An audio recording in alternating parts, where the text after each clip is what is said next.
الحمد للہ رب العالمین والعاقبۃ للمتقین والصلاة والسلام علی سید الانبیاء والمرسلین اعوذ باللہ السمیع العلیم من الشیطان الرجیم من ہمزہ ونفخہ ونفثہ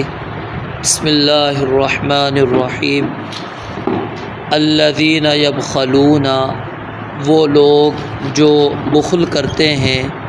وَيَأْمُرُونَ النَّاسَ، اور وہ حکم دیتے ہیں لوگوں کو، بالبخل، بخیلی کا، وَيَكْتُمُونَ، اور وہ چھپاتے ہیں، ما آتاہم اللہ، جو ان کو اللہ تعالیٰ نے دیا ہے، من فضلہ، اپنے فضل میں سے، وَأَعْتَدْنَا، اور ہم نے تیار کر رکھا ہے، للکافرین، کافروں کے لیے، عذابا مہینا، رسوا کرنے والا عذاب۔ والذین ينفقون اموالہم، اور وہ لوگ جو خرچ کرتے ہیں اپنے مالوں کو، رئاء الناس، لوگوں کے دکھاوے کے لیے، ولا یؤمنون باللہ، اور وہ نہیں ایمان لاتے اللہ تعالیٰ پر، ولا بالیوم الآخر، اور نہ ہی آخرت کے دن پر۔ ومن یکن الشیطان لہ قرینا، اور وہ شخص کہ شیطان اس کا ساتھی ہو، فساء قرینا، تو وہ برا ساتھی ہے۔ دوبارہ دیکھیں، الذین یبخلون، بے شک وہ لوگ، الذین یبخلون، وہ لوگ جو بخیلی کرتے ہیں، ویأمرون الناس بالبخل، اور حکم دیتے ہیں لوگوں کو بخیلی کا، ویکتمون ما آتاہم اللہ من فضلہ، اور وہ چھپاتے ہیں اس میں سے جو اللہ تعالیٰ نے ان کو دیا ہے اپنے فضل میں سے، وَأَعْتَدْنَا، اور ہم نے تیار کر رکھا ہے، للکافرین، کافروں کے لیے، عذابا مہینا، رسوا کرنے والا عذاب۔ والذین ينفقون اموالہم، اور وہ لوگ جو خرچ کرتے ہیں اپنے مالوں کو، رئاء الناس، لوگوں کے دکھاوے کے لیے، ولا یؤمنون باللہ، اور نہیں وہ ایمان لاتے اللہ تعالیٰ پر، ولا بالیوم الآخر، اور نہ ہی آخرت کے دن پر۔ ومن یکن الشیطان لہ قرینا، اور جس شخص کے لیے ہو شیطان قرینا، ساتھی، فساء قرینا، تو وہ برا ساتھی ہے۔ پہلی آیت کے اندر اللہ رب العالمین نے بخل کی مذمت بیان فرمائی ہے، اور بخیل کے لیے لفظ کافر کا اللہ رب العالمین نے استعمال کیا ہے، کیونکہ کافر بھی کیا ہے، وہ کافر کا معنی ہوتا ہے چھپانے والا، تو بخیل بھی گویا کہ اللہ تعالیٰ کی نعمتوں کو چھپا رہا ہوتا ہے، وہ واضح نہیں کر رہا ہوتا۔ اور بعض علماء نے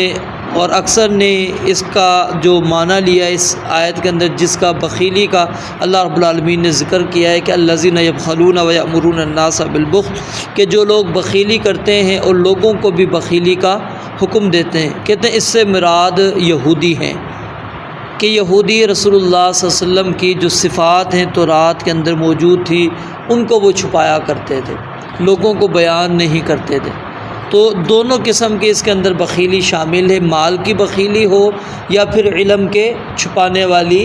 بخیلی ہو، دونوں کا تذکرہ موجود ہے۔ تو اللہ رب العالمین فرماتے ہیں، وَيَكْتُمُونَ مَا آتَاهُمُ اللَّهُ مِنْ فَضْلِهِ، وہ چھپاتے ہیں اس چیز کو جو اللہ تعالیٰ نے ان کو اپنے فضل میں سے دیا، یعنی نبی علیہ السلام آ گئے اور ان کو پتہ ہے یہ اللہ کے سچے نبی ہیں، لیکن ان کے بارے میں جو صفات موجود ہیں، تورات کے اندر احکامات موجود ہیں، سب کے سب چھپا دیتے ہیں۔ تو ایسے لوگوں کے لیے اللہ رب العالمین فرماتے ہیں ہم نے رسوا کرنے والا عذاب تیار کر رکھا ہے۔ اور پھر اس کے بعد ریاکاری والے شخص کے لیے، جو ریاکار ہے، لوگوں کے دکھاوے کے لیے عمل کرتا ہے، اس کی مذمت کو اگلی آیت کے اندر بیان فرمایا کہ جو لوگ اپنے مالوں کو خرچ کرتے ہیں لوگوں کے دکھاوے کے لیے، ولا یؤمنون باللہ ولا بالیوم الآخر، اور نہ ہی ان کا اللہ پر ایمان ہوتا ہے اور نہ ہی آخرت کے دن پر ایمان ہوتا ہے، تو ایسا شخص جو ہے وہ گویا کہ اپنا ساتھی شیطان بنا رہا ہے، اور اس کا جو شیطان ساتھی ہے وہ انتہائی برا ساتھی ہے۔ اور احادیث کے اندر ریاکاری کے متعلق بڑی سخت وعیدیں موجود ہیں۔ بڑی معروف حدیث جس کے اندر 3 قسم کے لوگوں کا نبی علیہ الصلوۃ والسلام نے تذکرہ کیا کہ ریاکار عالم، ریاکار مجاہد اور ریاکار سخی، سب سے پہلے اللہ رب العالمین نے جہنم کی آگ میں ان کو ڈالنا ہے۔ اور تینوں کا اگر الگ الگ انسان مقام دیکھے تو ہر ایک کا اپنا ایک مقام ہے، مرتبہ ہے۔ اللہ رب العالمین نے ان کو بڑا اعزاز دے رکھا ہے، لیکن جب ریا کی وجہ سے ریاکاری اس کے اندر آ گئی، دکھلاوا آ گیا، تو اللہ رب العالمین نے اس کے پھر اس عمل کو قبول نہیں کرنا۔ تو ریاکاری کی بھی مذمت ہے اور اسی طرح بخیلی کی بھی مذمت ہے۔ اور